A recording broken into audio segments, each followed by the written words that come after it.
Hello everyone, कैसे हो आप लोग। मैं हूं आपका फिजिक्स टीचर गुरसेवक सिंह। बहुत ही टाइम के बाद आज फिर से वीडियो बनाने आया हूं और इस बार अपने लोग 11th की वन शॉट वीडियोस के साथ अपने लोग आएंगे और वन शॉट वीडियोस अपने लोग स्टार्ट करने वाले हैं। किससे?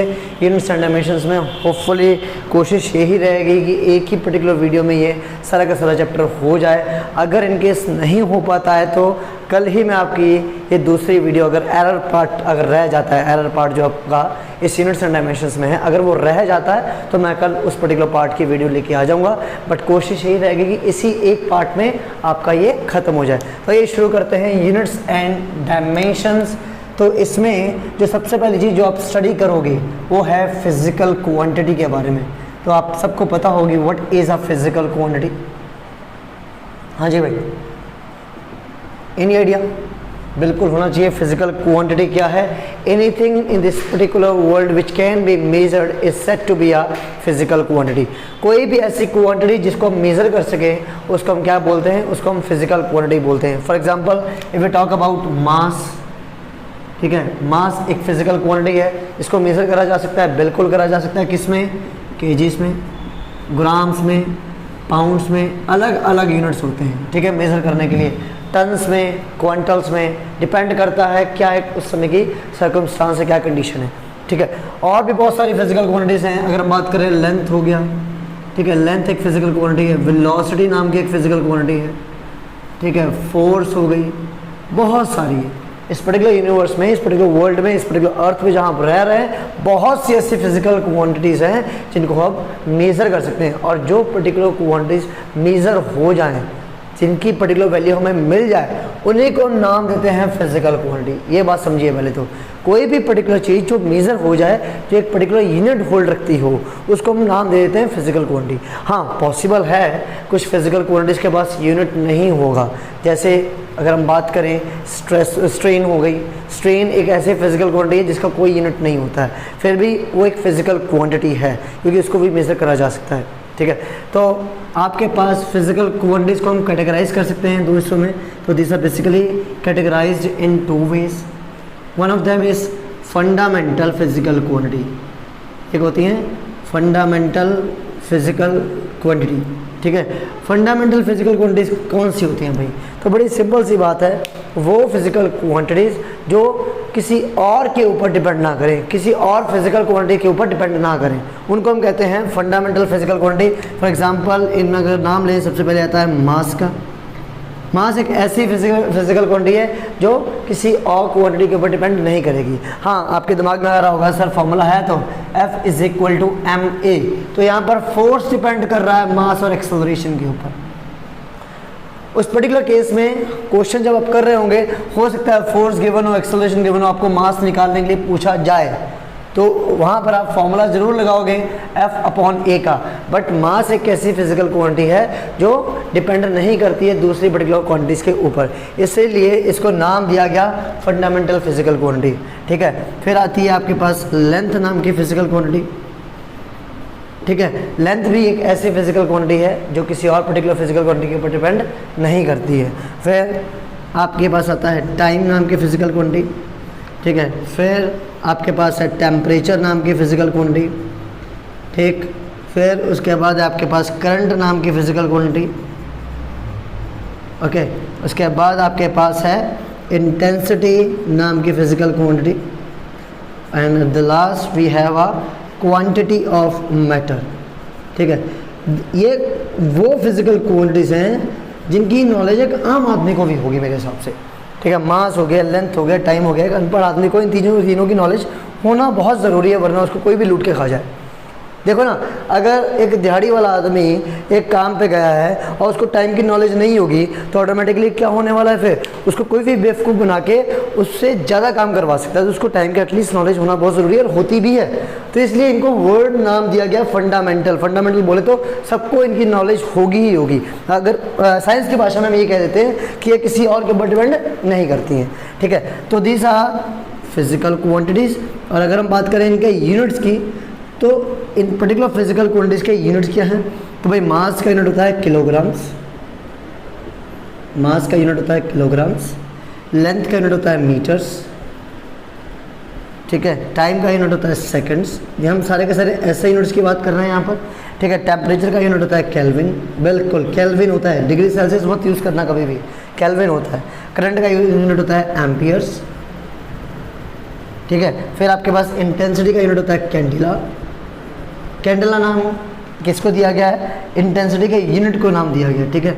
और लास्ट में क्वांटिटी ऑफ मैटर जो है वो मोल के लिए यूज़ होता है, MOLE मोल, ठीक है। इसी के साथ मैं आपको बता देता हूँ फिजिकल क्वांटिटीज़ को डायमेंशंस के फॉर्म में भी यूज़ करा जाता है, मतलब किसी भी फिजिकल क्वांटिटी को हम डायमेंशनली भी रिप्रेजेंट कर सकते हैं, और डायमेंशनली ज़्यादातर हम रिप्रेजेंट करते हैं किसके फॉर्म में, M, L और T के फॉर्म में। अब ये M, L और T क्या है तो समझिए, यहाँ पर अगर फिजिकल क्वांटिटी मास का अगर मैं M यूज़ करूँ तो वो रिप्रेजेंट करेगा मास नाम की फिजिकल क्वांटिटी के डायमेंशनल फॉर्मूले को, ठीक है। तो डायमेंशनल फॉर्मूले की बात साथ कर रहे हैं यहाँ पर, तो मास का डायमेंशनल फॉर्मूला क्या बन जाता है, M, और ये डायमेंशनल फॉर्मूले से हम लिखते हैं किसमें, हमेशा स्क्वायर ब्रैकेट्स में। इस बात का ध्यान रखेंगे हमेशा, ठीक है। इन फिजिकल क्वांटिटीज़ को हमेशा हम लिखेंगे किसमें, स्क्वायर ब्रैकेट्स में, ओके। अब इसी के साथ अगर हम बात करें लेंथ की, तो लेंथ का L हम यूज़ करते हैं किसके लिए, लेंथ नाम की फिजिकल क्वांटिटी के डायमेंशनल फॉर्मूला को रिप्रेजेंट करने के लिए। साथ में आता है टाइम, तो टाइम के लिए आता है T, ठीक है। ये तो हो गए मोस्ट इम्पॉर्टेंट, इनका बहुत ज़्यादा वाइडली यूज़ कर रहता है इन केस ऑफ डायमेंशंस, ठीक है। इसके बाद अगर दो फिजिकल क्वांटिटीज इनका बहुत ज़्यादा यूज़ नहीं करोगे, बट हाँ फिर भी उनका यूज़ हो जाता है। जब हम 12th क्लास में जाएंगे तो इलेक्ट्रोस्टैटिक पार्ट्स में जाएंगे तो वहाँ पर आपको करंट का ज़्यादातर यूज़ करना पड़ेगा, मतलब बोले तो डायमेंशनल फॉर्मूला ऑफ करंट आपको ज़्यादातर वहाँ पर यूज़ करना पड़ेगा। और जब थर्मोडायनेमिक्स में आप चले जाते हो तो वहाँ पर आपको टेम्परेचर, जो कि केल्विन है, इसका डायमेंशनल फॉर्मूला के से आता है, के से आता है। क्यों के से क्यों आया सर, इसका टी क्यों नहीं यूज़ करा, टाइम का ऑलरेडी हम टी यूज़ कर चुके हैं, टाइम का टी हम ऑलरेडी यूज़ कर चुके हैं, टेम्परेचर का टी यूज़ नहीं करेंगे, कॉन्ट्रडिक्शंस आ जाएंगे, तो वहाँ पर डायमेंशनल फॉर्मूला टेम्परेचर के लिए अलग रखना पड़ेगा। तो हम क्या यूज़ करते हैं, यूनिट जो केल्विन है वहाँ से हम के लेते हैं, तो के यहाँ पर इसका डायमेंशनल फॉर्मूला बन जाता है।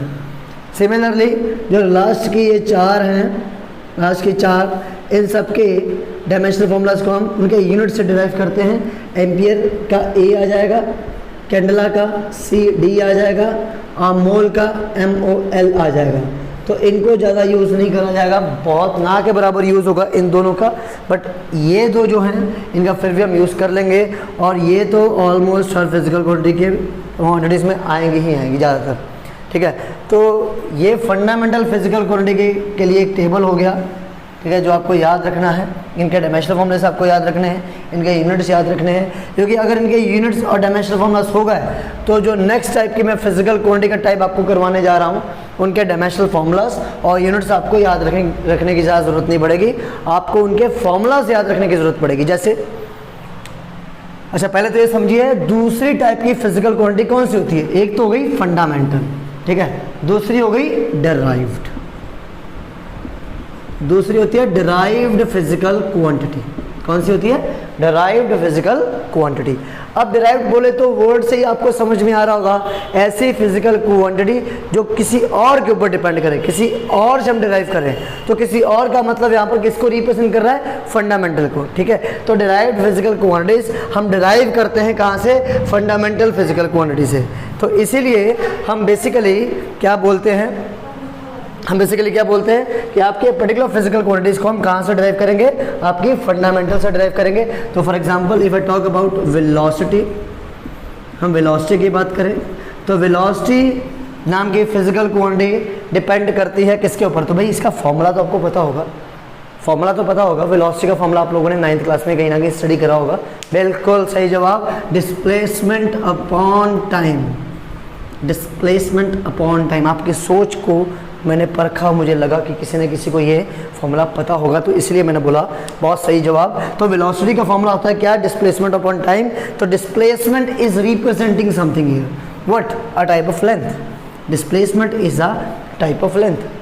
तो डिस्प्लेसमेंट का डायमेंशन फॉर्मूला वही होगा जो लेंथ का है, डिस्प्लेसमेंट का यूनिट भी वही होगा जो लेंथ का है। टाइम एक फिजिकल क्वांटिटी है, बिल्कुल, कौन सी है, फंडामेंटल, उसका यूनिट पता है, उसका डायमेंशन फॉर्मूला पता है। तो हमें इन डिराइव्ड फिजिकल क्वांटिटीज़ के हमें सिंपल फॉर्मूलाज पता होना बहुत ज़रूरी है। अगर हमें फॉर्मूलाज पता चल गया, हम उनके यूनिट्स और डायमेंशंस ऑटोमेटिकली डिराइव कर लेंगे। हमें कोई ज़्यादा यहाँ पर बहुत ज़्यादा वो रेक्टिफिकेशन की ज़रूरत नहीं पड़ेगी। हमें सिंपली इनके फॉर्मूलेस के बारे में नॉलेज होना बहुत ज़रूरी है। अगर देखें ज़रा इनके यूनिट को देखें तो यूनिट क्या बनता है, डिस्प्लेसमेंट का यूनिट होता है मीटर्स, टाइम का यूनिट होता है सेकंड्स, तो फॉर्मूला यूनिट बन जाएगा मीटर पर सेकंड। बट अगर हम डायमेंशनल फॉर्मूले की बात करें तो देखो वेलोसिटी का डायमेंशनल फॉर्मूला, तो डिस्प्लेसमेंट किसको रिप्रेजेंट कर रहे हैं, यहाँ पर लेंथ को। Displacement is representing what, length, ठीक है। तो लेंथ आपके पास यहाँ पर डिस्प्लेसमेंट की है, दैट इज एल, और टाइम के लिए आ जाएगा टी, तो डायमेंशनल फॉर्मूला बन जाएगा एल टी माइनस वन, ठीक है। वेलोसिटी का डायमेंशनल फॉर्मूला क्या बन जाएगा, एल टी माइनस वन, ठीक है। इसके बाद बात करते हैं हम दूसरे पर्टिकुलर फिजिकल क्वांटिटी की, जो कि आपके पास है एक्सेलरेशन, ठीक है। तो एक्सेलरेशन का फॉर्मूला होता है change in velocity, that is change in velocity का मतलब दो पर्टिकुलर वेलोसिटीज में जो भी चेंज आया, एक इनिशियल वेलोसिटी चेंज हुई तो फाइनल वेलोसिटी, दो पर्टिकुलर वेलोसिटीज़ का चेंज किसी गिवन टाइम में, तो final velocity minus initial velocity, ठीक है। ये जो चेंज आया किसी टाइम में आया तो वो टाइम हमने नीचे लिख लिया, तो v2 minus v1 upon T. दो वेलोसिटीज़ जब आपस में माइनस हो रही हैं तो जाहिर सी बात है एक वेलोसिटी ही मिलेगी आपको। तो v upon T is representing the formula for acceleration.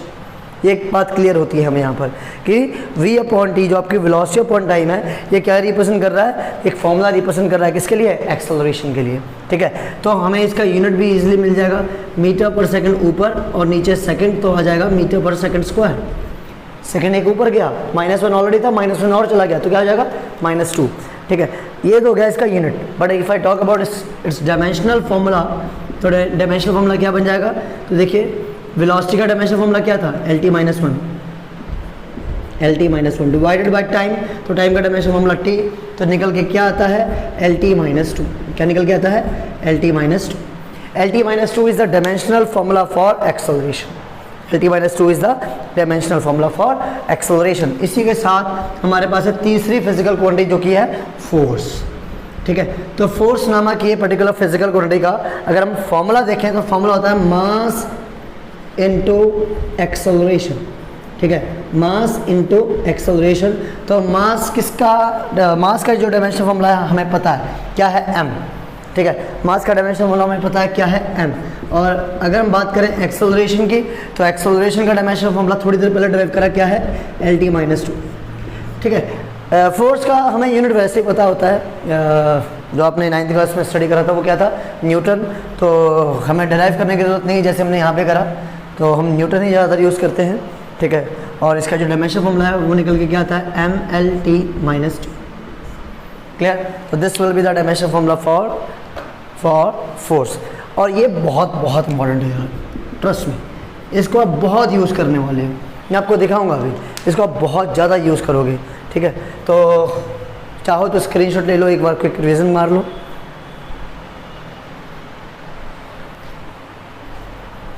चलिए फिर देख लिया होगा आप लोगों ने, ओके। तो यहाँ पर आप लोगों ने दो तरह के फिजिकल क्वांटिटीज़ के बारे में समझा, एक फंडामेंटल फिजिकल क्वांटिटीज़ जो किसी के ऊपर डिपेंड नहीं करती हैं, और दूसरी आपके पास है डिराइव्ड फिजिकल क्वांटिटीज़ जो फंडामेंटल के ऊपर ही डिपेंड करती हैं, ठीक है। तो इस बात का ज़रा ध्यान रखिएगा कि कौन सी फंडामेंटल होती हैं और कौन सी डिराइव्ड होती हैं, ठीक है। बहुत ही इंपॉर्टेंट क्वेश्चंस इनके ऊपर पूछे जाते हैं, तो अपने लोग लेटर इनको डिस्कस भी करेंगे। अच्छा, जैसे मैंने बताया दो तरह की आपके पास फिजिकल क्वांटिटीज़ हैं, फंडामेंटल और डिराइव्ड। हम कुछ ऐसे भी डिस्कस कर सकते हैं, फंडामेंटल और डिराइव्ड के अलावा हम कह सकते हैं भाई आपकी फिजिकल क्वांटिटीज़ कुछ वेरिएबल भी हो सकती हैं और कुछ कांस्टेंट्स भी हो सकती हैं, ठीक है। कुछ फिजिकल क्वांटिटीज़ आपकी वेरिएबल भी हो सकती हैं और कुछ कांस्टेंट भी हो सकती हैं। अब हम वेरिएबल की बात करें तो वेरिएबल भी फिर दो तरह की हो सकती हैं और कांस्टेंट भी दो तरह की हो सकती हैं, ठीक है।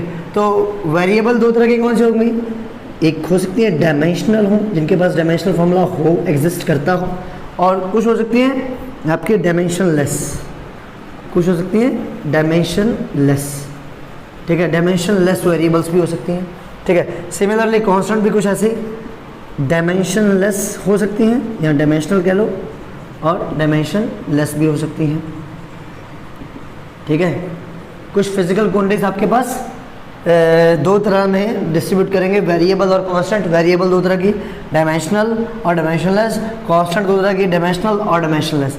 डायमेंशनल का मतलब हो गया डायमेंशनल फॉर्मूला एग्जिस्ट करेगा और साथ में साथ वो फिजिकल क्वांटिटी कैसी होगी, वेरिएबल होगी, मतलब चेंजिंग होगी। ऐसी फिजिकल क्वांटिटीज जिनके पास डायमेंशनल फॉर्मूला नहीं है बट वो वेरिएबल है। ऐसी फिजिकल क्वांटिटीज जिनके पास डायमेंशनल फॉर्मूला है बट वो कांस्टेंट है। ऐसी फिजिकल क्वांटिटीज जिनके पास डायमेंशनल फॉर्मूला नहीं है बट वो कांस्टेंट है। तो ये कुछ फिजिकल क्वांटिटीज हैं जिनके आपको एग्जांपल्स कर रहे होंगे, एग्जांपल्स पूछे जाते हैं बस, ठीक है। इनके एग्जांपल्स पूछे जा सकते हैं और कुछ नहीं, ठीक है। फॉर एग्जांपल अब जैसे इनका तो आप इजीली बता सकते हो, वेरिएबल हो और वो डायमेंशनल हो तो बहुत सारी अभी लिखी भी थी आप लोगों ने। तो मास हो गया, लेंथ हो गई, फोर्स हो गई, ठीक है, वेलोसिटी हो गई, बहुत सारी है, ये तो बहुत सारी है। ऐसी फिजिकल क्वांटिटीज़ जो वेरिएबल हो, उनके पास डायमेंशनल फॉर्मूला एग्जिस्ट करता हो, तो वो पर्टिकुलर फिजिकल क्वांटिटीज़ क्या आती हैं आपके पास, फोर्स हो गई, वेलोसिटीज हो गई, सो ऑन, बहुत सारी है, ठीक है।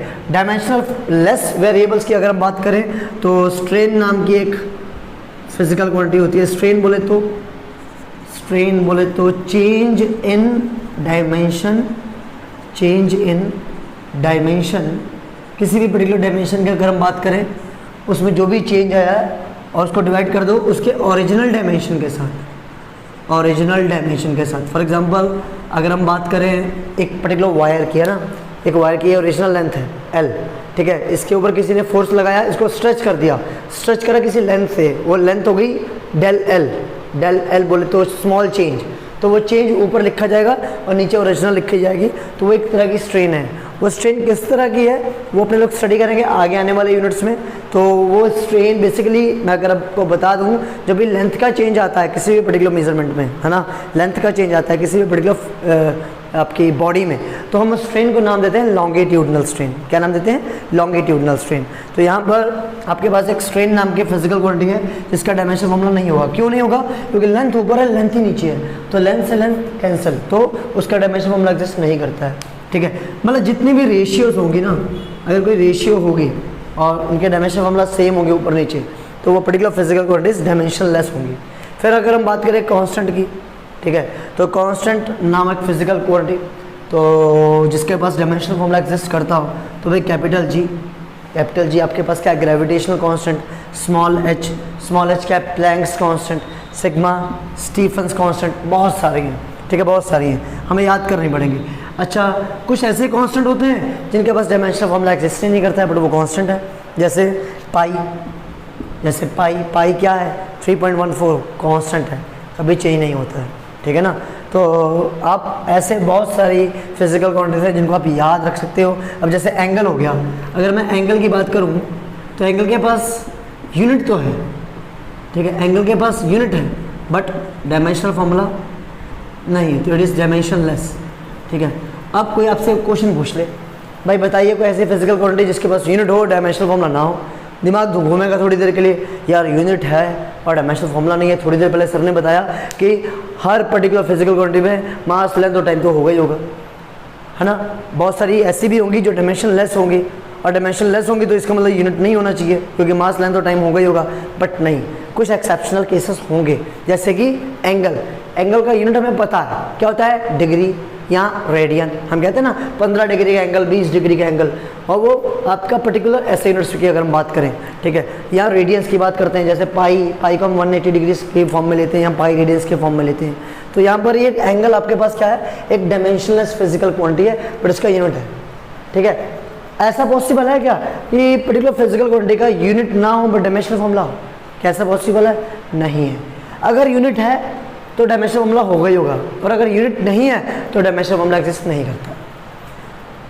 यूनिट है तो डायमेंशनल फॉर्मूला होगा ही होगा, ये ऐसे केसेस के लिए, एक्सेप्शनल केसेस के लिए सेटिस्फाइड नहीं होता है बस। वरना अगर हम कहते हैं कि भाई डायमेंशनल फॉर्मूला एक पर्टिकुलर बॉडी का है और उसका यूनिट नहीं है, ये पॉसिबल नहीं है।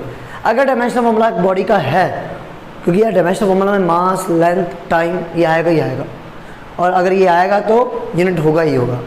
बट अगर हम यूनिट की बात करें तो उस यूनिट में ज़रूरी नहीं है मास, लेंथ और टाइम आए, जैसे डिग्री और रेडियंस, ये क्या है, ये मास, लेंथ और टाइम को बिलोंग नहीं करते हैं, जब ये नहीं करते तो ऑटोमेटिकली इनके अंदर डायमेंशनल फॉर्मूला नहीं होगा। ठीक है, तो ये कुछ क्वेश्चंस हैं कंसेप्चुअल पॉइंट ऑफ व्यू जो आपको पूछे जा सकते हैं, तो इनको आप देख सकते हो। ठीक है, इनको आप गो थ्रू कर सकते हो एक बार के लिए। ओके, तो डायमेंशनल फॉर्मूलाज की आपको नॉलेज हो गई, अच्छी खासी नॉलेज हो गई मेरे हिसाब से। बट हम क्यों पढ़ रहे हैं डायमेंशनल फॉर्मूलाज, उसके ऊपर भी नज़र डालते हैं। बट जैसे कि हम फिजिकल क्वांटिटीज़ की अगर हम बात कर ही रहे हैं तो हमें ये पता होना चाहिए कुछ प्रैक्टिकल यूनिट्स के बारे में। ठीक है, हमें कुछ प्रैक्टिकल यूनिट्स के बारे में ज़रूरी पता होना चाहिए। अब कुछ प्रैक्टिकल यूनिट्स की अगर हम बात करें तो जो हम डेली लाइफ में यूज़ कर सकते हैं वो कौन कौन से हैं, या हम यूज़ करते हैं या हमें क्वेश्चंस में पूछे जा सकते हैं, वो कौन कौन से हैं। जैसे अगर हम बात करें 1 फर्मी की, 1 फर्मी हमें पूछा जा सकता है, काफ़ी बार पूछा जाता है। इसकी वैल्यू कितनी होती है, 10⁻⁻15 के आसपास होती है। ठीक है, 1 एंगस्ट्रॉम की, 1 एंगस्ट्रॉम की, तो 1 एंगस्ट्रॉम विल बी 10⁻10 के बराबर। ठीक है, 1 माइक्रोन की, ठीक है, तो 1 micron will be equal to 10⁻6। तो ये सब मीटर्स के बराबर होंगे। ठीक है, -15, -12, -6। ठीक है, अगर हम बात करें 1 एस्ट्रोनॉमिकल यूनिट की, ठीक है, तो 1 एस्ट्रोनॉमिकल यूनिट की वैल्यू पर्टिकुलर कितनी होती है। ठीक है, तो 1 एस्ट्रोनॉमिकल यूनिट की वैल्यू आपके पास है 1.5 × 10⁻11 मीटर्स के आसपास। ठीक है, फिर आपके पास है 1 लाइट ईयर की, तो 1 लाइट ईयर की वैल्यू होती है 9.5 या 46 लिख लो बुक्स में जैसे है, 10⁻15 मीटर्स। ठीक है, और फिर आपके पास आता है 1 पारसेक, तो 1 पारसेक की समथिंग 3.08 भी बोला जाता है, 3.1 × 10⁻16 मीटर्स के आसपास। ठीक है, तो 1 A.M.U एटॉमिक मास यूनिट की वैल्यू ये किसके बराबर होती है, तो 1.67 × 10⁻27 kg के आसपास। ठीक है, तो ऐसे कुछ यूनिट्स की वैल्यूज आपको पता होना बहुत ज़रूरी है। 1 लूनर मंथ, ये भी आपके पास है, 1 लूनर मंथ की रीडिंग आपको पता होना बहुत ज़रूरी है। तो 27.3 डेज़, कहने का मतलब चांद को पृथ्वी के अराउंड ड्यूरेशन रोटेट करने के लिए कितना टाइम लगता है, उसकी पर्टिकुलर वैल्यू कितनी है, कितने दिन लगते हैं, तो that is equal to 27.3 days. टाइम का सबसे छोटा यूनिट हमें पता है सेकंड्स के फॉर्म में, बट सेकंड से भी छोटा फॉर्म होता है, तो वो है शेक। तो 1 shake will be equal to 10⁻8 seconds. ठीक है, तो कुछ ऐसे फिजिकल जिनको हम प्रैक्टिकल यूनिट्स कहते हैं, ये प्रैक्टिकल यूनिट्स आपको पता होना बहुत ज़रूरी है। ठीक है, ये प्रैक्टिकल यूनिट्स आपको पता होना बहुत ज़रूरी है, इनकी आपको खबर होना बहुत ज़रूरी है। ठीक है, अच्छा कुछ प्रैक्टिकल यूनिट्स तो इतने इंपॉर्टेंट है कि हम डेली लाइफ में भी यूज़ करते हैं, जैसे 1 क्विंटल, 1 क्विंटल की वैल्यू आपको पता होना बहुत ज़रूरी है। 1 टन की वैल्यू आपको पता होना बहुत ज़रूरी है। अगर आप वीडियो को यहाँ तक देख चुके हो तो आप इसको आंसर करिए, क्योंकि ये बहुत ही कॉमन है, आपको काफ़ी बार डेली लाइफ में कोई भी आपसे पूछ सकता है, तो इनके जवाब आप कमेंट बॉक्स में लिख सकते हो अगर आपकी इच्छा हो तो। ठीक है, आगे बढ़ते हैं। जैसे अभी थोड़ी देर पहले हमने डायमेंशनल फॉर्मूलेज के बारे में पढ़ा ना, तो डायमेंशनल फॉर्मूलेज के बारे में हमने ये पढ़ा कि यार ज़्यादातर इनको मास, लेंथ और टाइम के फॉर्म में ही हमने पढ़ा है। अब इनको हमने पढ़ा क्यों, क्या रीज़न था, क्या ज़रूरत पड़ी डायमेंशनल फॉर्मूलेज की, क्या वाकई में हमें इनको पढ़ने की ज़रूरत थी। हमारे पास जब यूनिट्स थे, हमारे पास सिंपल फॉर्मूलेज थे फिजिकल क्वांटिटीज़ के लिए, तो क्या हमें डायमेंशनल फॉर्मूले को पढ़ने की ज़रूरत थी, उनके बिना के काम नहीं चल रहा था। है भाई, क्या उनके बिना हम आगे फिज़िक्स पढ़ नहीं सकते थे, क्या हमारा कोई काम उनकी वजह से रुका हुआ था, कोई फिज़िक्स आगे रुकी हुई थी। तो उसकी एप्लीकेशंस हैं जो अपने लोग अब पढ़ने की कोशिश करेंगे। तो applications of dimensional formulas, applications of dimensional formulas, तो लेट्स सी।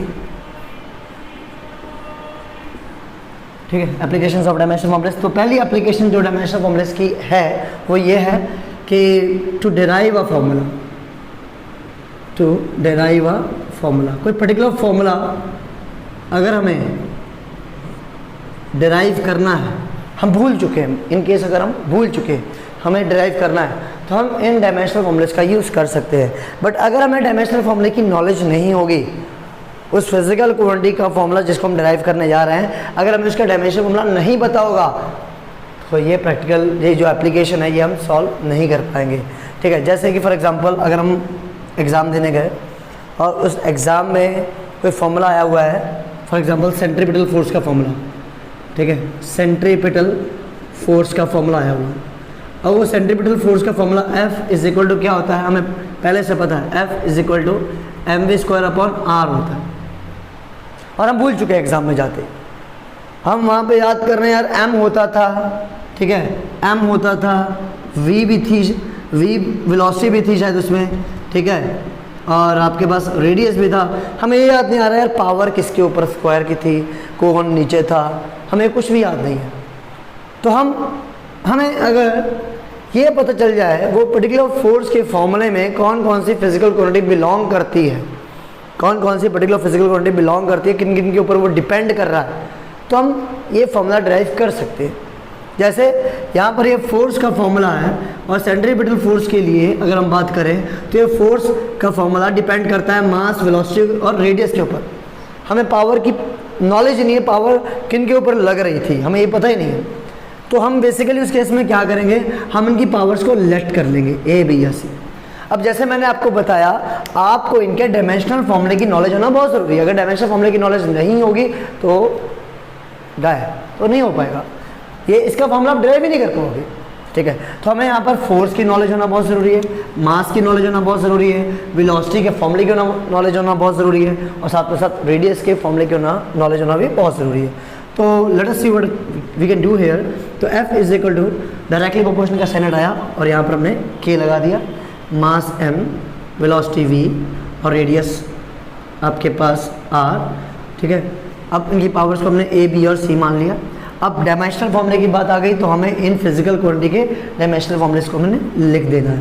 तो फोर्स का डायमेंशनल फॉर्मूला अभी हमने ड्राइव करा था, mLT-2, ठीक है, K एज इट इज, मास हो गया आपके पास M, ठीक है, पावर A, वेलोसिटी हो गई LT-1 पावर B, और आपके पास रेडियस का डायमेंशनल फॉर्मूला हो गया L पावर C। देखिए ध्यान से मैंने क्या करा, फोर्स के डायमेंशनल फॉर्मूले को पुट कर दिया। फोर्स का डायमेंशनल फॉर्मूला क्या, mLT-2। मास M के डायमेंशनल फॉर्मूले को पुट कर दिया। मास M का डायमेंशनल फॉर्मूला क्या है, सिंपल कैपिटल M। ठीक है, वेलोसिटी का डायमेंशनल फॉर्मूला जो हमने ड्राइव करा था वो पुट कर दिया, तो क्या है LT-1। और रेडियस एक तरह की लेंथ है तो उसके डायमेंशनल फॉर्मूले को हमने L के फॉर्म में पुट कर दिया। जो M के ऊपर पावर थी वही उसके डायमेंशनल फॉर्मूले के ऊपर जाएगी, जो वेलोसिटी के ऊपर पावर थी वही उसके डायमेंशनल फॉर्मूले के ऊपर गई, जो रेडियस के ऊपर पावर थी वही उसके डायमेंशनल फॉर्मूले के ऊपर चली गई। ठीक है, अब देखिए mLT-2 will be equal to K as it is, mass M की होल पावर A, L की पावर B, T की पावर माइनस B। मैंने क्या कर रहा हूँ, मैं ब्रैकेट्स को ओपन कर रहा हूँ और यहाँ पर L की पावर हो गई C। अब जब आपके कोफिशिएंट्स सेम होते हैं तो हम पावर्स को ऐड अप कर देते हैं। ठीक है, तो K as it is, M की पावर तो A ही रहेगी, बट L की पावर देखिए यहाँ B है यहाँ C है तो B प्लस C हो जाएगा, और T की power as it is minus B। इधर आपके पास क्या है, mLT-2। ये जो इज इक्वल टू का साइन है ये सिग्निफाई कर रहा है, क्या सिग्निफाई कर रहा है कि इधर की फिजिकल क्वांटिटी इधर की फिजिकल क्वांटिटी के बराबर है। यही होता है इज इक्वल टू का मतलब, ये होता है आइदर साइड्स आर इक्वल। और जब आइदर साइड्स आर इक्वल तो the dimensional formula should also be equal. जो M की पावर इधर होगी वही M की पावर इधर होनी चाहिए, जो L की पावर इधर होगी वही L की पावर इधर होनी चाहिए, जो T की पावर इधर है वही T की पावर इधर होनी चाहिए। ठीक है भाई, मैं बहुत तेज़ी से बोल रहा हूँ, उसका रीज़न एक ही है, मुझे पूरा का पूरा यूनिट इस एक पर्टिकुलर घंटे में ख़त्म करना है। ये वन शॉट है, मैं नहीं शुरू में आपको बता दिया था, तो कुछ चीज़ें मिस हो सकती हैं, कुछ ज़्यादा भी बोल सकता हूँ, तो दोनों पर गौर करना। जो मिस करूँ वो आप खुद देखना, जो ज़्यादा करूँ उनको आप नोट कर लेना। ठीक है, तो यहाँ पर M की पावर, यहाँ पर आपके जो M की पावर्स हैं वो सेम होनी चाहिए। तो M की पावर यहाँ पर A है और यहाँ M की पावर क्या है 1, तो A की वैल्यू किसके बराबर होनी चाहिए, 1 के बराबर होनी चाहिए। L की बात करें तो L की पावर कितनी, B प्लस C, यहाँ पर 1, तो B plus C should be equal to what, 1। ठीक है, T की पावर माइनस B, इधर -2, तो automatically minus B will be equal to -2, तो B से B कैंसिल, तो B की माइनस से माइनस कैंसिल, तो B की वैल्यू क्या हो जाएगी, 2 के बराबर। तो आपको दो पावर्स की वैल्यूज मिल गई, A की और B की। बात करते हैं किसकी, C की। तो C की पावर के लिए क्या करो, यहाँ पर B की वैल्यू को पुट कर दो, तो क्या मिलेगा 2 plus C is equal to 1, तो C will be equal to -1। A, B और C की पावर्स आने के बाद सिंपली क्या करना है, पहले इक्वेशन में पुट कर देना। तो F is equal to K as it is, M की पावर क्या है A क्या है 1, V की पावर क्या है B क्या है 2, आर की पावर क्या है सी, और सी क्या है -1, तो हमें क्या मिलता है के mv² अपॉन आर। सर हमने फॉर्मूला ये लिखा था, के कहाँ से आ गया? तो यार पांचों उंगलियां बराबर नहीं होती हैं, अगर किसी की सुविधाएं हैं तो उसकी असुविधाएं भी होगी, कुछ अगर किसी की एडवांटेजेस है उनकी डिसएडवांटेजेस भी आपको झेलनी पड़ेंगी, और कोई नहीं आके झेलेगा।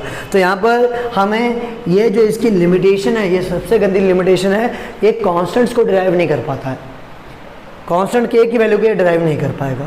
तो हमें लास्ट में क्या लिखना होगा? एक्सपेरिमेंटली के की वैल्यू क्या है 1, तो हमें फॉर्मूला लिखना पड़ेगा F = mv² अपॉन आर। जब भी कोई न्यूमेरिकल ड्राइव करने के लिए आएगा आपने यही काम करना है, जब भी कोई फॉर्मूला वगैरह ड्राइव करने के लिए आएगा तो कांस्टेंट को आपने यही पुट करना है, याद रखिएगा।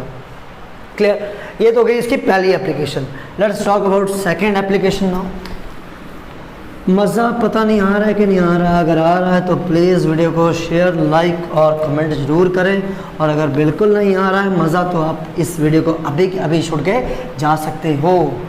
बिल्कुल तमाशा देखने की ज़रूरत नहीं है यार, गलतियाँ ढूंढें या फिर इनको सबक सिखाएं, कुछ करने की ज़रूरत नहीं है। ठीक है, मज़े में रहो, मज़े में रहने दो, यही ज़िंदगी का असूल होना चाहिए आपकी। ओके, डायमेंशनल फार्मूलेस की पहली एप्लीकेशन हो चुकी है कि फार्मूला ड्राइव करना है। सेकेंड एप्लीकेशन देखिए, to check the correctness of equation. To check the correctness of equation, किसी भी पर्टिकुलर इक्वेशन को अगर आपने चेक करना है तो आप यूज़ कर सकते हो इस एप्लीकेशन का। ठीक है, इस एप्लीकेशन के प्रिंसिपल को भी ध्यान में रखना, होमोजेनिटी प्रिंसिपल। प्लीज़ स्पेलिंग्स का ध्यान रखिएगा, मेरी इंग्लिश थोड़ी सी एवं ही है तो उसके लिए मैं पहले से माफ़ी चाहता हूँ अगर कहीं पर भी मैं कोई भी स्पेलिंग मिस्टेक कर दूँ। तो होमोजेनिटी प्रिंसिपल की अगर हम बात करें तो it is basically use to check the correctness of equation. For example if I say okay v = u + at, is this equation correct? Is this equation correct? तो भाई सर हमने पढ़ी है, आइंस्टाइन की बहुत ही फेमस इक्वेशन है, हमें पहले से पता है, तो चलो एक बार परख के देख लें। किसको? इस एप्लीकेशन को। क्या ये एप्लीकेशन वाकई में इसको सही साबित करती है? Let's check. तो भाई LHS क्या है आपके पास? v, इस v का डायमेंशन फॉर्मूला LT-1। ठीक है, फिर RHS की बात करें तो RHS क्या है आपके पास? u + at, तो u का डायमेंशन फॉर्मूला LT-1। ठीक है, at का डायमेंशन फॉर्मूला, a यहाँ पर एक्सेलरेशन है तो LT-2 इंटू टाइम का डायमेंशन फॉर्मूला t, तो क्या मिलता है? LT-1 + LT-1। अब कईयों को लग रहा होगा सर देखो इधर तो 2 LT-1 आ गया, उधर सिर्फ LT-1 है। भाई इस प्रिंसिपल का यही कहना है, इंडिविजुअली सबके सब टर्म्स का डायमेंशन फॉर्मूला सेम होना चाहिए। इस होमोजेनिटी प्रिंसिपल का यही कहना है कि इंडिविजुअल सबका डायमेंशन फॉर्मूला अलग अलग क्या हो? सेम हो। अगर सेम हो रहा है तो इसका मतलब ये आपकी इक्वेशन सही है, वरना इक्वेशन में कोई ना कोई दिक्कत है। तो भाई ऐसी बात है, अगर वेलोसिटी इधर मिली है, अगर इधर वेलोसिटी मिली है, velocity is the result here, तो वेलोसिटी कैसे मिली? दो चीज़ों को ऐड करके। अरे भाई दो चीज़ों को ऐड करके अगर वेलोसिटी मिली है तो जाहिर सी बात है यार, अगर ये वेलोसिटी है तो इसको भी वेलोसिटी होना पड़ेगा। वेलोसिटी में ही वेलोसिटी को ऐड कर सकते हो, वेलोसिटी में फोर्स को ऐड करोगे नहीं, वेलोसिटी में किसी एक्सेलरेशन को ऐड करोगे नहीं, उसकी कंबाइन जो फिजिकल क्वांटिटी का जो कंबाइन प्रोडक्ट है या डिवीजन है वो वही फिजिकल क्वांटिटी हो जिससे आप उसको ऐड कर रहे हैं। जैसे यहाँ पर 80 फिजिकल क्वांटिटी है कोई, अब ये 80 को अगर मैंने वेलोसिटी के साथ ऐड करा है तो ये डिजायर्ड रिजल्ट क्या प्रोवाइड करवाए? वेलोसिटी प्रोवाइड करवाए। तो वेलोसिटी को वेलोसिटी के साथ ऐड करूंगा तो मुझे वेलोसिटी मिल जाए, बात खत्म है, सिंपल सा केस है। ठीक है, तो अगर ऐसा हो रहा है तो इसका मतलब फिजिकल क्वांटिटीज अगर हमारी मैच हो रही हैं तो इसका मतलब इक्वेशन सही है। एक दिक्कत और है, ये सिर्फ और सिर्फ डायमेंशनली चेक कर सकता है इक्वेशन को, numerical point of view fail हो जाता है। न्यूमेरिकल पॉइंट ऑफ व्यू कैसे सर? क्या ये इक्वेशन सही है? दूर दूर तक नहीं है सही, है ना भाई? दूर दूर तक हमने कभी ये सुनी ही नहीं है, बट ये सही होगी डायमेंशनली सही होगी। चेक कर लो, क्योंकि 2 तो एक नंबर है, एक कांस्टेंट है जिसका कोई डायमेंशनल फॉर्मूला नहीं होता है, एक डायमेंशन लेस क्वांटिटी है, तो हम इसको तो डायमेंशन फॉर्मूला पुट ही नहीं करेंगे। यू का करेंगे, यू का क्या आएगा? LT-1। हाफ का डायमेंशन फॉर्मूला होता नहीं है, AT का क्या आएगा? LT-1। V का क्या आएगा? LT-1। तो ऐसी लिमिटेशंस हर एप्लीकेशन में आपको मैं दिखाऊंगा। पहली एप्लीकेशन आपने परफॉर्म करी, उसमें के की वैल्यू नहीं पता कर पा रहे थे, कॉन्स्टेंट्स को डायमेंशनल फॉर्मूलास डिराइव नहीं कर पाते हैं। ठीक है, दूसरी एप्लीकेशन हम कर रहे हैं। दूसरे एप्लीकेशन में क्या है, हम इक्वेशंस को चेक कर सकते हैं सिर्फ और सिर्फ डायमेंशनली, सिर्फ हम उनको डायमेंशनली चेक कर पाएंगे।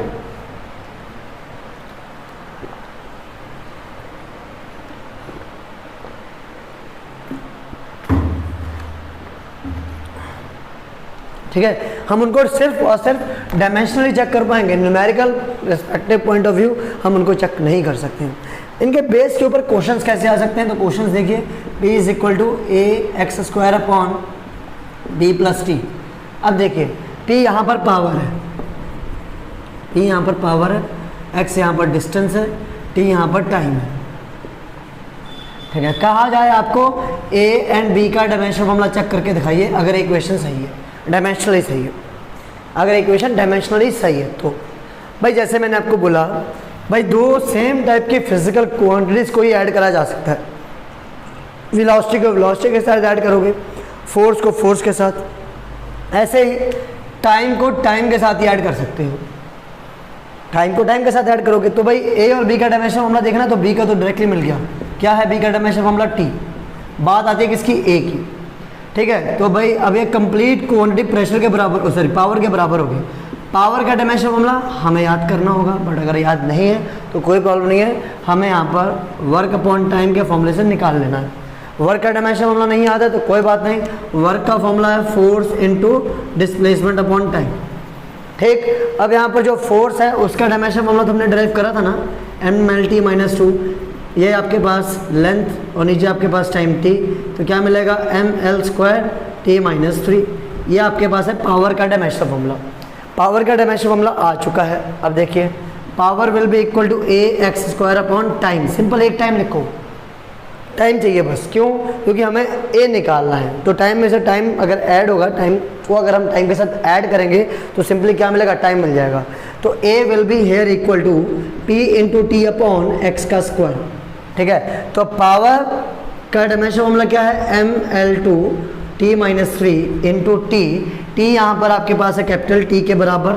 ठीक है, डिवाइडेड बाय एक्स, एक्स आपके पास है एल, तो एल का स्क्वायर, एल के स्क्वायर के साथ एल का स्क्वायर कैंसिल हो जाएगा, बचेगा क्या, एम टी माइनस 2। तो भाई ये ए का डायमेंशन फॉर्मूला आया और ये बी का आया, तो इस तरह से आपने ए और बी का डायमेंशन फॉर्मूला निकाल लिया। ऐसे ही क्वेश्चंस आएंगे to check the correctness of equation के ऊपर। ठीक है, अगर न्यूमेरिकल पॉइंट ऑफ व्यू अगर आप पूछ रहे हो तो। ठीक है, उसके बाद जो लास्ट एप्लीकेशन है इसकी,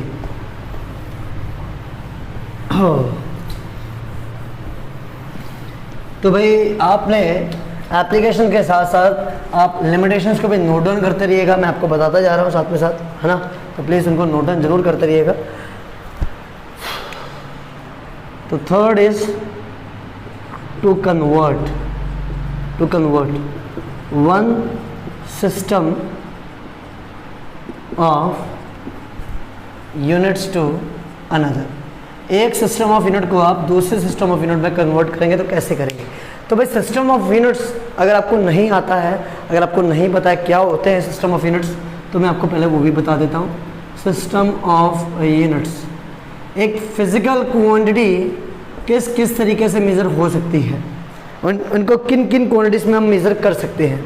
जैसे अगर मैं बोलता हूँ फिजिकल क्वांटिटी को मेज़र करना है, तो फिजिकल क्वांटिटी को लिखा कैसे जाता है, something like n u. N क्या है और यू क्या है, तो एन है उसकी एक न्यूमेरिकल वैल्यू, एन है उसकी एक न्यूमेरिकल वैल्यू। ठीक है, मतलब अगर मैं बोलता हूँ मास 2 kgs, तो 2 क्या है वहाँ पर उसकी न्यूमेरिकल वैल्यू, और यू क्या है उसका, यू है उसका यूनिट।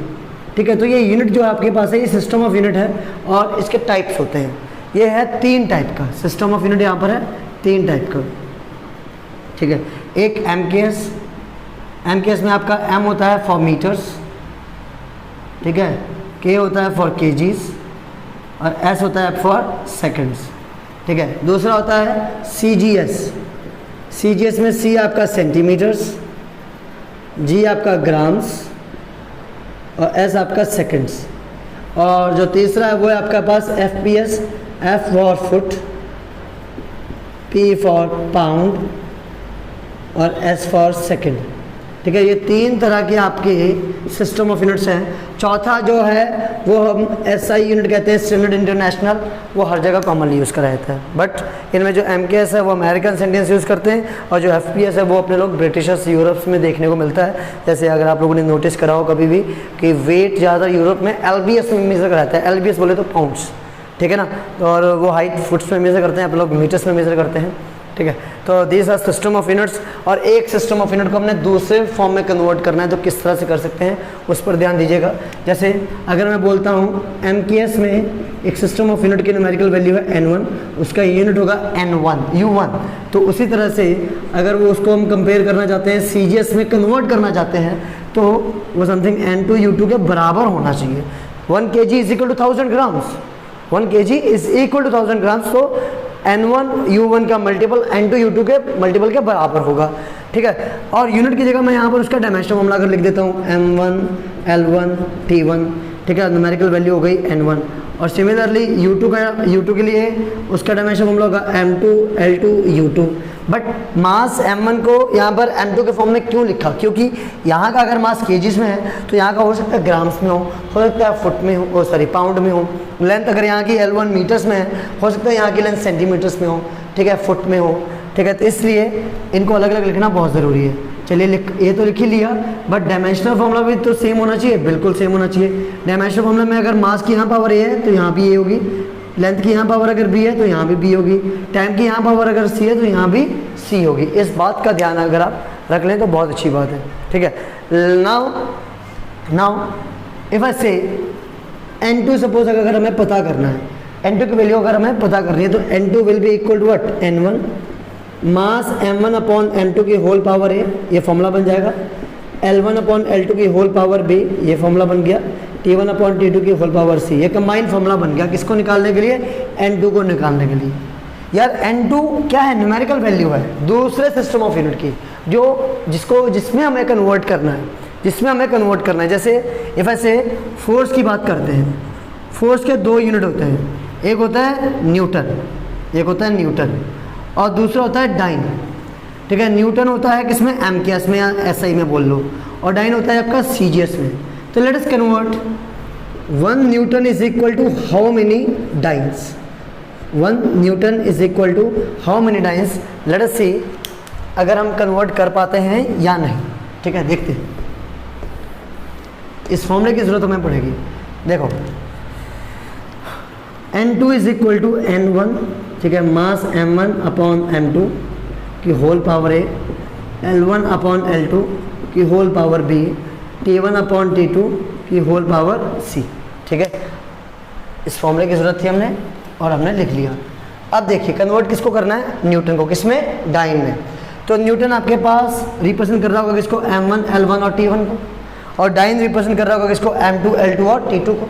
क्यों? क्योंकि डाइन यहाँ पर 2 वाले को रिप्रेजेंट कर रही है और न्यूटन यहाँ पर 1 वाले को रिप्रेजेंट कर रही है, और हमें N2 तो पता करना है। अगर ये N1 है तो हमें N2 तो पता करना है, तो N2 हम पता करते हैं, ठीक है।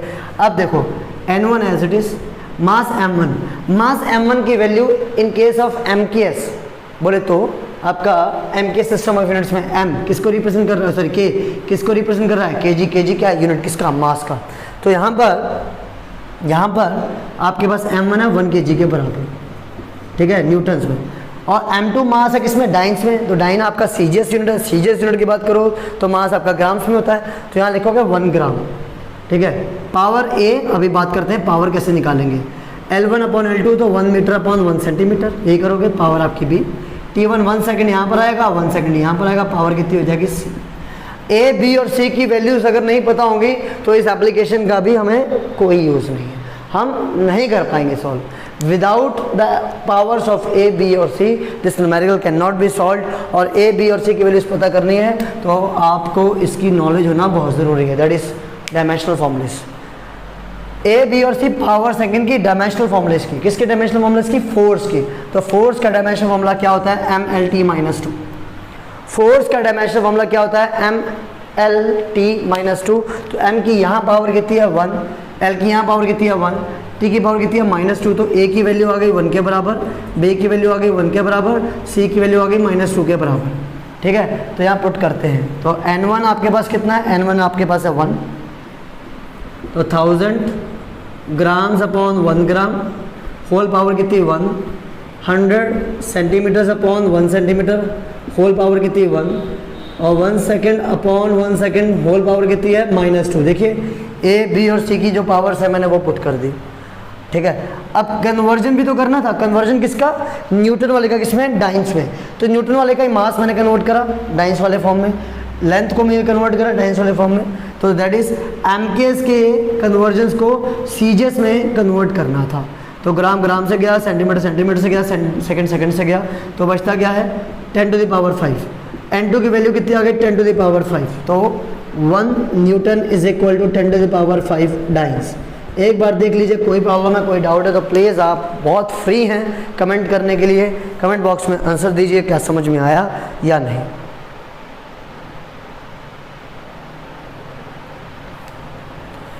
ठीक है, होपफुली आपको क्लियर हो गया होगा। Let's move on to the next topic. चलिए आगे बढ़ते हैं भाई। एप्लीकेशंस कर लिया ना, और जब एप्लीकेशंस करी तो भाई लिमिटेशंस तो बनती हैं इसकी, है ना। Let's talk about limitations as well. कुछ लिमिटेशंस के बारे में पढ़ते हैं, इनकी क्या हैं। डायमेंशनल फॉर्मूला, इसकी लिमिटेशंस। बोर्ड बहुत तंग कर रहा है आज, बहुत दिनों बाद आज वीडियो बना रहा हूँ तो थोड़ी सी दिक्कत आ रही है बोर्ड में। तो let's see what are the limitations. भाई लिमिटेशंस क्या है। अगर डायमेंशंस गिवन है, किसी फिजिकल क्वांटिटी की डायमेंशंस गिवन है, सपोज ये गिवन है ml2t-2, और कोई कहते हैं एग्जैक्टली बता दो किसकी फिजिकल क्या डायमेंशन फॉर्मूला, एग्जैक्टली उसी का नाम चाहिए जो वो सोच रहा है। क्या बता सकते हो? बिल्कुल है। क्यों? क्योंकि यार ये एक ही डायमेंशन फॉर्मूला कई सारी फिजिकल क्वांटिटीज को बिलोंग करता है। ये एक ही डायमेंशन फॉर्मूला, हर फिजिकल क्वांटिटी के लिए अलग अलग डायमेंशन फॉर्मूला है ही नहीं। बहुत सारी फिजिकल क्वांटिटीज एक ही हैं जिनके पास एक ही डायमेंशन फॉर्मूला है। तो जैसे ये डायमेंशन फॉर्मूला वर्क को भी बिलोंग करता है, टॉर्क नाम की फिजिकल क्वांटिटी है जिसके बारे में आप आगे जाके स्टडी करोगे, उसको भी बिलोंग करता है। काइनेटिक एनर्जी का डायमेंशन फॉर्मूला भी यही है, पोटेंशियल एनर्जी का डायमेंशन फॉर्मूला भी यही है। बहुत सारी फिजिकल क्वांटिटीज है, बहुत सारी फिजिकल क्वांटिटीज पेयर में है जिनके पास डायमेंशन फॉर्मूला भी सेम होता है। तो ये पहली लिमिटेशन तो यही है कि अगर डायमेंशन फॉर्मूला गिवन हो तो you can not identify the type of physical quantity which it is. ठीक है। फिर दूसरा, अगर आप किसी भी पर्टिकुलर इक्वेशन को डिराइव करने जा रहे हो, जैसे हमने पहले ही फॉर्मूले में डिराइव करा था F = mv²/r, तो using dimensions we can not derive the constant. Using dimensions we are not able to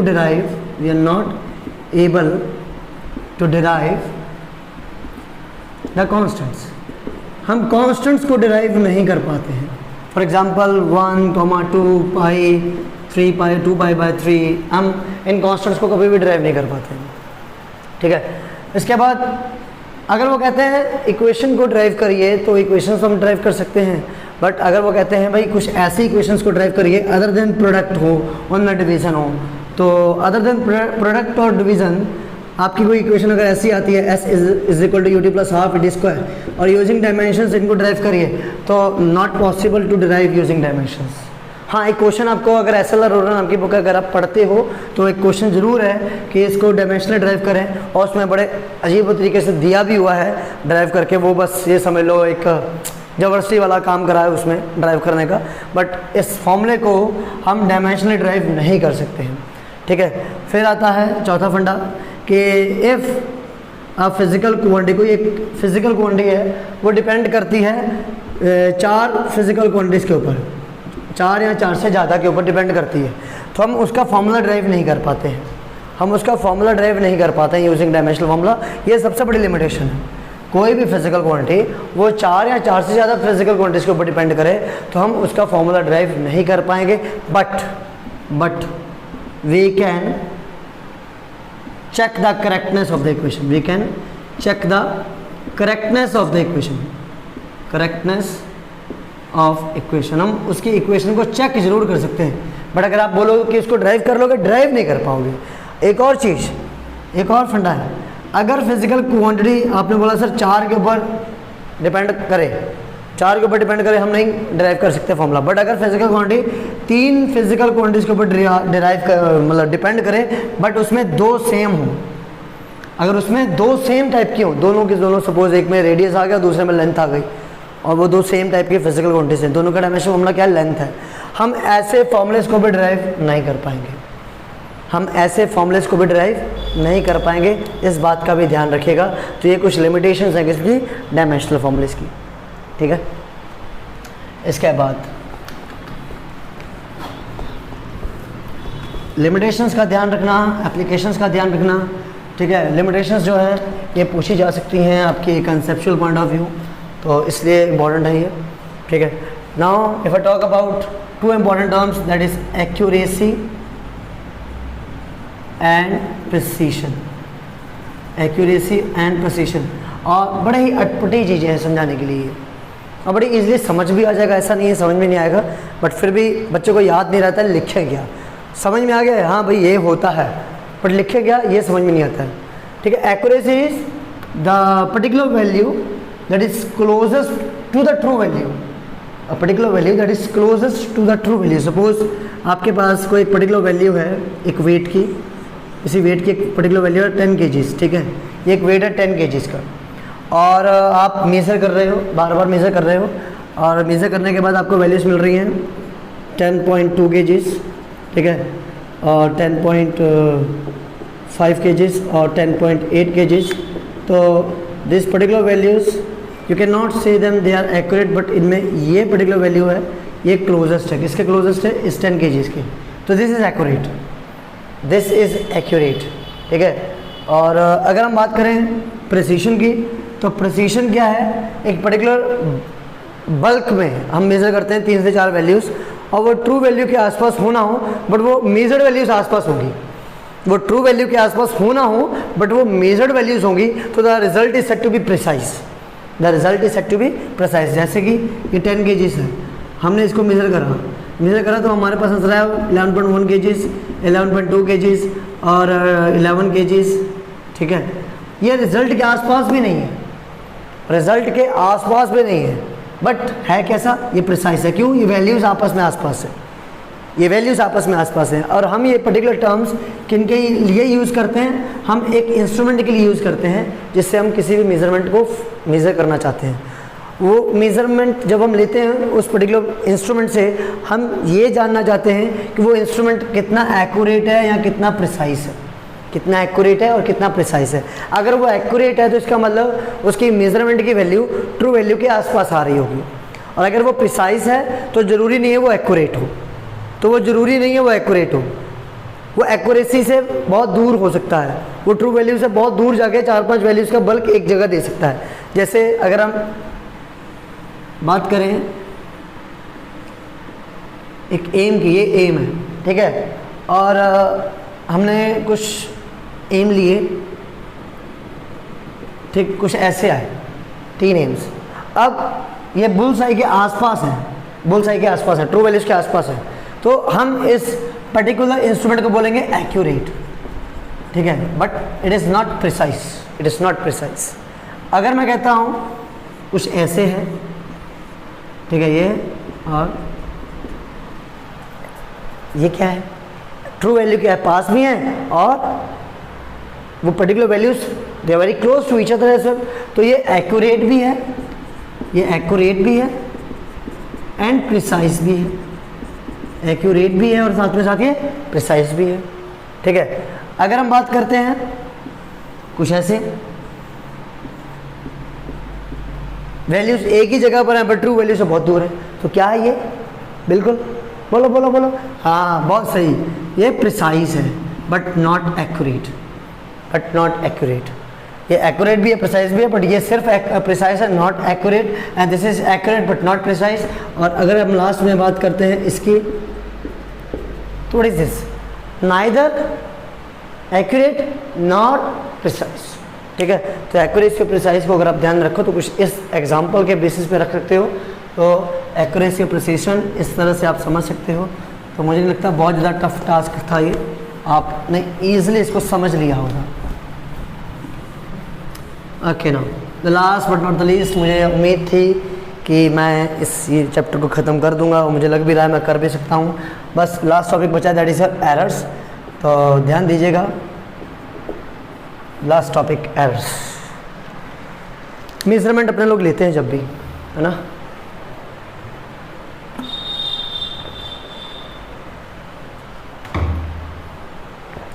okay, measurement जब भी लेते हैं तो ज़रूरी नहीं है वो पर्टिकुलर मेजरमेंट की वैल्यू एक्यूरेट आई हो, जरूरी नहीं, कहीं ना कहीं हमसे गलती हुई होगी, उसकी कोई ना कोई एक ट्रू वैल्यू तो होगी, उस ट्रू वैल्यू के आसपास वो वैल्यू आई है, but there is some sort of comparison, कुछ डिफरेंस है। वो डिफरेंस आया किसकी वजह से? हमारी खुद की वजह से आया होगा।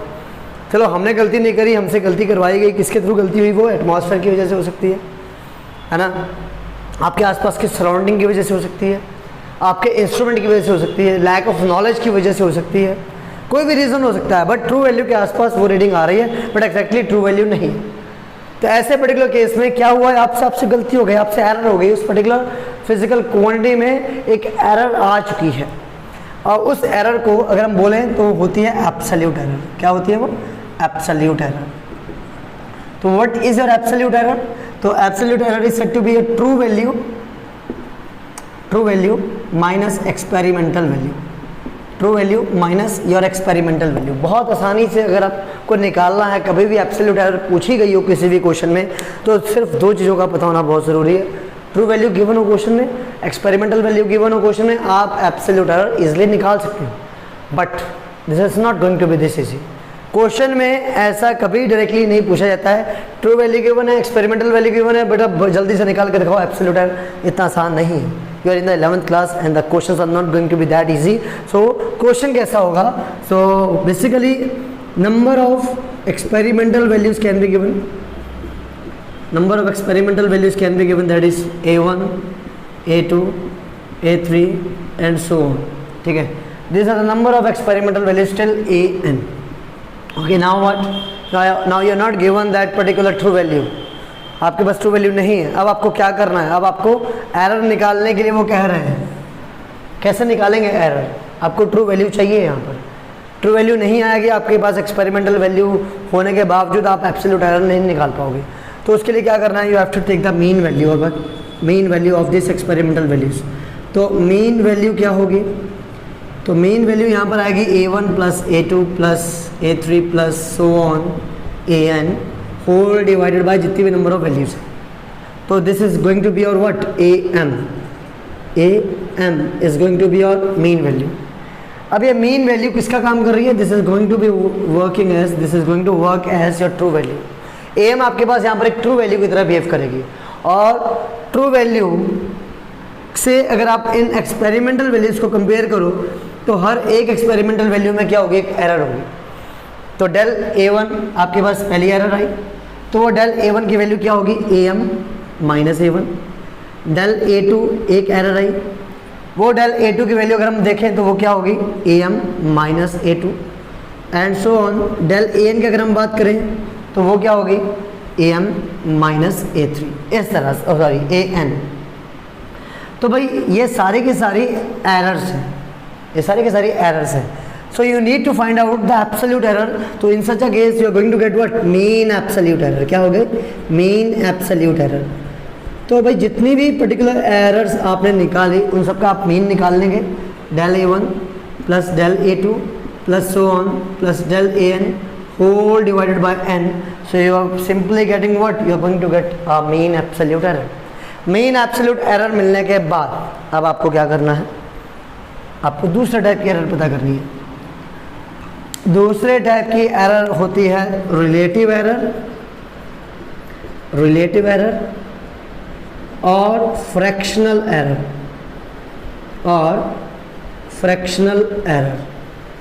रिलेटिव एरर और फ्रैक्शनल एरर। तो आपके पास ट्रू वैल्यू होती है, आपके पास एरर होती है, दोनों को डिवाइड कर दो। Absolute error divided by the true value is said to be what? Your relative error. Your third point is percentage error. क्या होती है? Percentage error. अब ये जो परसेंटेज एरर है इसको आप अगर कैलकुलेट करना चाहते हो, सिंपली क्या कर दो? रिलेटिव एरर को 100 से मल्टीप्लाई कर दो। You are going to get what? The percentage error. ये तो भाई एरर्स के कुछ फॉर्मूलेस थे, ठीक है, ये आप इजली कर लोगे, इसमें कोई आपको दिक्कत नहीं होने वाली है। बट जो पूछा जाता है उसकी बात करते हैं। फिजिकल क्वांटिटीज आप मेजर करते हो, उसमें एरर आने के चांसेस होते ही होते हैं, ठीक है। तो जब एरर आई है, आपने वो मेजरमेंट ली, उसके बाद आप कैलकुलेशंस करना चाहते हो, तो कैलकुलेशंस के दौरान जब आपका रिजल्ट आएगा, क्या वो एरर फ्री होगा? सोच के देखो, आपने लेंथ मेजर करी, आपने ब्रेड्थ मेजर करी, आप एरिया निकालने जा रहे हो, क्या ज़रूरी है लेंथ और ब्रेड्थ में कोई एरर नहीं होगी? और अगर होगी तो जब आपने एरिया कैलकुलेट कर लिया, क्या उस एरिया में कोई एरर नहीं होगी? कैसे पॉसिबल है? होगी ना। तो इसका मतलब error is going to propagate from particular measurements to that particular result. समझ में आ रही है बात? प्रोपोगेशन हो रहा है किसका? एरर का। टॉपिक का नाम है propagation of error, propagation of error, ठीक है। प्रोपोगेशन ऑफ एरर, भाई errors can propagate, errors can propagate. If I talk about addition, तो in case of addition error will propagate. Suppose z is your result and a and b are two particular physical quantities and you are going to add these physical quantities, और इनमें अगर result में error है, मान लेता हूँ इसमें error है डेल a और इसमें एरर है डेल b, तो जाहिर सी बात है जो रिजल्ट है z, उसमें भी एरर होगी। कौन सी एरर होगी? Del z। कौन सी एरर होगी? Del z। अब वो डेल z एरर किसके बराबर होगी? तो हमें डायरेक्टली इनके फॉर्मूलेस याद रखने हैं, that is del a plus del b। अगर आपका एडिशन प्रोसेस है और उन एडिशन प्रोसेस में आप अगर ट्रू वैल्यूज़ को ऐड कर रहे हो, तो जाहिर सी बात है आपका जो रिजल्ट होगा वो आप एडिशन के थ्रू आपको मिलने वाला है। बट जो एरर है वो कैसे मिलेगी? तो उन एरर्स का आप अगर एडिशन कर दो तो आपको आपकी प्रॉपर एरर जो उस रिजल्ट में आने वाली थी वो भी मिल जाएगी। लिखने का तरीका देखो, suppose a dash is your experimental value, तो हो सकता है इसकी a ट्रू वैल्यू हो और डेल a इसकी एक्सपेरिमेंटल वैल्यू हो। Plus minus is what? Error ज़्यादा हो सकती है डेल a, एरर कम हो सकती है del a। Plus minus means this, ठीक है। सिमिलरली यहाँ पर भी क्या होगा? z plus minus del z, तो z plus minus del z को कैसे लिखा जाएगा? a plus b plus minus del a plus del b, ठीक है। एक एडिशन के केस में ऐसा करना है। But if I talk about subtraction, ठीक है, अगर हम सब्ट्रैक्शन की बात करें तो सब्ट्रैक्शन के केस में क्या करते हैं वो सुन लो। z will be equal to a minus b, z will be equal to a minus b.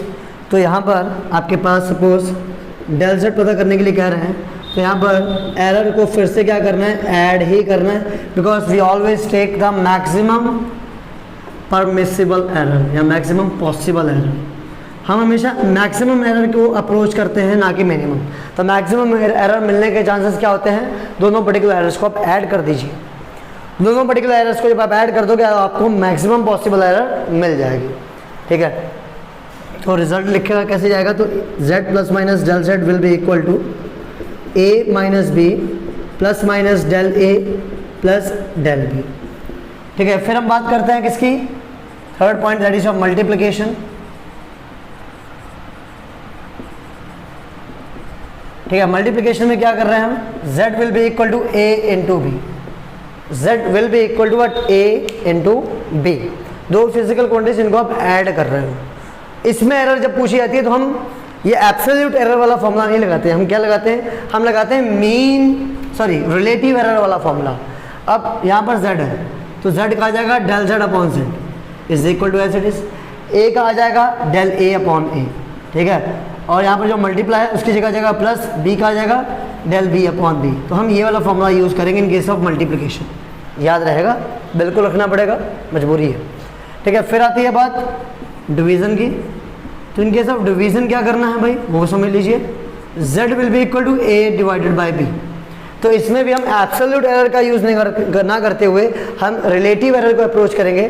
तो हमारे पास फॉर्मूला फिर से निकल के आएगा, del z upon z will be equal to del a upon a, ठीक है। डिवीजन की जगह आ गया प्लस का sign, del b upon b, ठीक है, del b upon b, clear. तो this becomes the formula for division. इसके बाद है आपके पास फिफ्थ पॉइंट आएगा किसका? The fifth point will be of power, ठीक है। पावर। सपोज z एक फिजिकल क्वांटिटी है जो एक ही फिजिकल क्वांटिटी के ऊपर डिपेंड कर रही है और उसके भी पावर के ऊपर, तो इसको मैं कुछ ऐसे लिख सकता हूँ, z is equal to a into B, a into A, ठीक है। अब अगर हम ये फॉर्मूले का अप्लाई मतलब इस फॉर्मूले को अगर हम यहाँ लगाते हैं तो del z upon z will be equal to del a upon a plus del a upon a, तो मिलता क्या है, del z upon z will be equal to what, two del a upon a, ठीक है। तो this will be the particular formula to be used in case of power. तो अगर आपके पास फॉर्मूला आता है z is equal to a to the power n, तो ये फॉर्मूला क्या बन जाएगा, del z upon z will be equal to n del a upon a। तो बात क्लियर हो गई, जो भी आपकी पावर होगी वो पावर आगे आ जानी चाहिए, ठीक है ना। तो पावर अगर पॉजिटिव होगी तो पॉजिटिव की तो आएगी, अगर पावर नेगेटिव हुई तो भी पावर आपकी पॉजिटिव की ही आगे आनी चाहिए। इसके बेसिस के ऊपर एक न्यूमेरिकल करवाता हूँ और इसी के साथ आपका ये वन शॉट वीडियो कमाल होगा यार, 1 घंटे में मैंने ख़त्म करवा दिया है, 1 से सवा घंटा लगा होगा मुझे आइडिया है, ठीक है। तो मतलब वन शॉट करवाना था, वन शॉट हो गया, कल आने की ज़्यादा ज़रूरत नहीं होगी।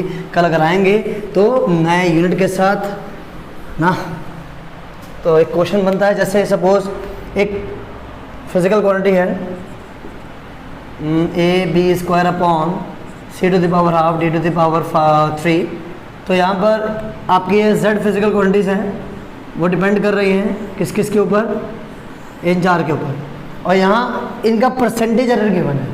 तो ए का परसेंटेज एरर गिवन है 2%, ठीक है, बी का परसेंटेज एरर गिवन है 4%, सी का परसेंटेज एरर गिवन है 2% और डी का परसेंटेज एरर गिवन है 6%। कहा गया है z का परसेंटेज एरर पता करिए, ठीक है। तो आपको सिंपली क्या करना है, ये रिजल्ट किसका है, इसमें अगर एरर है ए बी सी और डी में, तो जाहिर सी बात है z में भी एरर जाएगी। वही पूछना है कि z में कितनी परसेंटेज एरर होगी अगर ए बी और सी में ये परसेंटेज एरर्स है, ठीक है।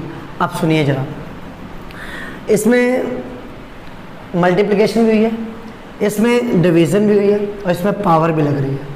तो हमें यहाँ पर जो मैथमेटिकल ऑपरेशन लगाना है जिसमें प्रोपोगेशन ऑफ एरर का फंडा टेक प्लेस कर रहा है, वो तीनों का लगाना है, मल्टीप्लिकेशन भी लगाना है, डिवीजन भी लगाना है और एरर भी लगाना है, और सॉरी पावर वाला भी लगाना है। तो देखिए z बन जाता है del z upon z is equal to a as it is, तो a del a upon a, multiply की जगह क्या आया था, याद करो, प्लस आया था, ठीक है। पावर जो भी होगी वो आगे आ जाएगी, डेल b अपॉन d, ठीक है। फिर डिवीजन, डिवीजन की जगह भी क्या आ जाएगा, प्लस का साइन, डिवीजन की जगह भी क्या आ जाएगा, प्लस का साइन। पावर क्या है, हाफ, हाफ पावर आगे आ गई। किसी के दिमाग में अगर ये चल रहा है सर सीक ऊपर जाएगा तो माइनस हाफ हो जाएगा, तो माइनस हाफ आगे आना चाहिए, नहीं, पावर जो भी होगी वो प्लस में लगेगी, इतना याद रखना। तो माइनस हाफ की जगह प्लस हाफ ही आएगा और डेल सी अपॉन सी, फिर प्लस का साइन आएगा और पावर यहाँ पर क्या है 3, तो -3 नहीं प्लस सी 3 आएगी, तो 3 del D upon d. Percentage error निकालनी है तो 100 से मल्टीप्लाई कर दिया जाएगा, तो del a upon a into 100 आ जाएगा, plus 2 del B upon B into 100 आ जाएगा, और half del c into c upon सी इंटू 100 आ जाएगा यहाँ पर, और plus 3 del D upon D into 100 आ जाएगा। क्योंकि यार ये जो गिवन चीज़ें हैं ना, ये किसकी है, अगर हम ए की परसेंटेज एरर की बात करें तो ये क्या है, del a upon a into 100 है। हम बी की बात करें तो del B upon B into 100 है ये। डेल सी की बात करें तो डेल सी अपॉन सी इंटू 100 है ये, और डी की बात करें तो del D upon D into 100 है ये। तो भाई del a upon a, del a upon a कितना है 2% plus 2 as it is, del B upon B into 100 कितना है 4% प्लस हाफ, डेल सी अपॉन सी इंटू 100 कितना है 2% प्लस 3, और del D upon D into 100 कितना है 6%। तो आंसर आ जाएगा कितना 2 प्लस 8 प्लस 1 प्लस 18, तो दिस विल बी 29%, ठीक है। तो इस डिज़ायर्ड रिजल्ट में जो आपकी एरर होगी वो किसके बराबर होगी, 29% के बराबर होगी, तो इसका ध्यान रखिएगा, ठीक है। तो इसी के साथ इस वीडियो का यहीं पे एंड करते हैं, और अगर आपको कोई भी लगे कि यार ये टॉपिक छूट चुका है तो please let me know, I will try to make it out in another video. वो आपकी शॉर्ट वीडियोस में बन जाएगी, मतलब कोई टॉपिक होगा तो उसको इंडिविजुअली पोस्ट करा जा सकता है, कोई ऐसी दिक्कत नहीं है, ठीक है। अभी के लिए थैंक यू सो मच।